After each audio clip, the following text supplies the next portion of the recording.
প্রথমবারের মতো কিন্তু শেখ হাসিনা পলায় নাই, এটা শেখ হাসিনার তৃতীয়বারের পলায়ন, এটা আপনারা ভুলবেন না।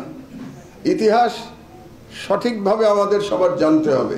3 বার পালিয়েছে শেখ হাসিনা, এটা তৃতীয়বারের পলায়ন। 3 বার, প্রথমবার কবে পালিয়েছে? যখন তার পিতা নিহত হয়েছিল 1975 সালের সেনা বিদ্রোহে, তার পিতা নিহত হয়েছিল এবং বাকশালের পতন হয়েছিল। তখন সে বাংলাদেশ থেকে পালিয়ে, সে তখন বিদেশে অবস্থান করছিল, তারপরে সে 6 বছর দিল্লির আশ্রয়ী ছিল। আপনারা অনেকেই হয়তো জানেন, কেউ কেউ জানেন না। 75 থেকে 81 6 বছর দিল্লির আশ্রয় ছিল এবং দিল্লি থেকে তাকে ব্রেন ওয়াশ করা হয়েছে। দিল্লি থেকে তাকে শেখানো হয়েছে কিভাবে বাংলাদেশে ফিরে এসে সে ভারতের স্বার্থ উদ্ধার করবে। এটা হলো প্রথমবারের পলায়ন। দ্বিতীয়বারের পলায়ন 1/11-র পরে। 1/11-র পরে যখন সেনাবাহিনী থেকে বলা হলো 2 নেত্রীকে পালিয়ে যেতে, 2 নেত্রীকে বলা হলো আপনাদের দেশ থেকে বের করে দিলে আপনারা বেরিয়ে যাবেন, তাহলে আপনাদের বিরুদ্ধে কোনো মামলা দেওয়া হবে না। শেখ হাসিনা একদিনও দেরি না করে বাংলাদেশ থেকে পালিয়ে গেছিল। শেখ হাসিনা, বেগম খালেদা জিয়া পালান নাই, শি রিফিউজড। তিনি বলেছিলেন আমি বাংলাদেশ ছেড়ে যাব না। আমি ইতিহাসে নিয়ে লেখাপড়া করি, এই জন্য আপনাদেরকে জানাচ্ছি। যখন বেগম খালেদা জিয়া বললেন যে আমি যাব না, তখন একটা মজার ঘটনা ঘটলো। তখন তো পলিটিক্যালি বেগম খালেদা জিয়া জিতে গেলেন হাসিনার উপরে, কারণ তিনি আর্মিকে চ্যালেঞ্জ করলেন, মঈনকে চ্যালেঞ্জ করলেন, চ্যালেঞ্জ করে বললেন আমি যাব না, আর হাসিনা পালিয়ে গেল। তো রাজনৈতিকভাবে হাসিনা পরাজিত হয়ে গেল। তখন মারা গেছেন ভদ্রলোক, সাংবাদিক ABM মুসা, আপনারা নাম শুনেছেন নিশ্চয়ই। ABM মুসা তো আওয়ামী লীগ, উনি আওয়ামী লীগেরই ছিলেন, উনি শেখ মুজিবুর রহমানের MP ছিলেন 73 সালে। তো ABM মুসা শেখ হাসিনাকে ফোন করলেন, ফোন করে বললেন তুমি এটা কি কাজ করলা, তুমি পালিয়ে গেলা, খালেদা জিয়া থেকে গেল, তো তুমি তো রাজনীতিতে আর ফিরতে পারবে না। কারণ খালেদা জিয়া বলবেন যে উনি সাহসী, উনি আপোষ করেন নাই, উনি আপোষহীন, যে কারণে খালেদা জিয়াকে আপোষহীন বলা হয়, যে উনি ফিরবেন না। তখন শেখ হাসিনা উন্মাদ হয়ে গেল ফিরে আসার জন্য। শেখ হাসিনাকে তখন ফিরতে দেওয়া হয় নাই ইনিশিয়ালি, এটাও আপনারা হয়তো জানেন না। এই কারণে তখন হোম মিনিস্টার ছিল ইত্তেফাকের মইনুল হোসেন সাহেব, হোম মিনিস্টার ছিলেন।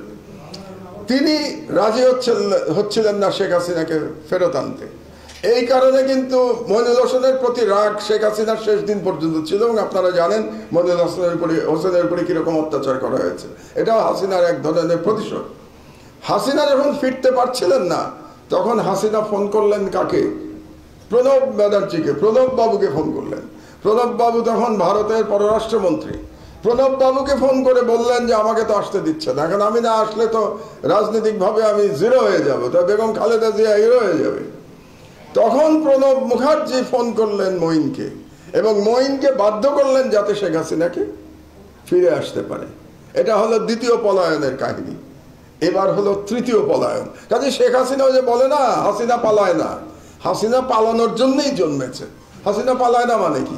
ও বারে বারে পালায়, ও তো পালাবেই, ওর জন্ম হয়েছে পালানোর জন্যে। এবং ওর পিতাও তো পালিয়েছিল, শুধু ও কেন পালাবে? ওর পিতাকে 71-এ পাকিস্তান আর্মির কাছে সারেন্ডার করে নাই। সারা বাংলাদেশের জনগণকে রেখে শেখ মুজিব পাকিস্তান সেনাবাহিনীর কাছে আত্মসমর্পণ করেছিল নিজের জীবন দিয়ে, এবং শেখ মুজিবের পুরো পরিবার নিরাপত্তা পেয়েছিল পাকিস্তান আর্মির কাছে।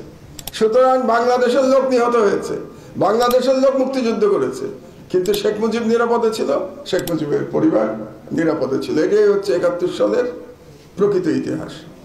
এবার সে পালিয়েছে, আমরা কিন্তু চাই এবার পালিয়ে তাকে বাঁচতে দেওয়া যাবে না, এবার তাকে ফিরিয়ে আনতে হবে, ফিরিয়ে তার বিচার করতে হবে। আমি জানি না আপনারা কতজন আমার দেশ পড়েন প্রতিদিন।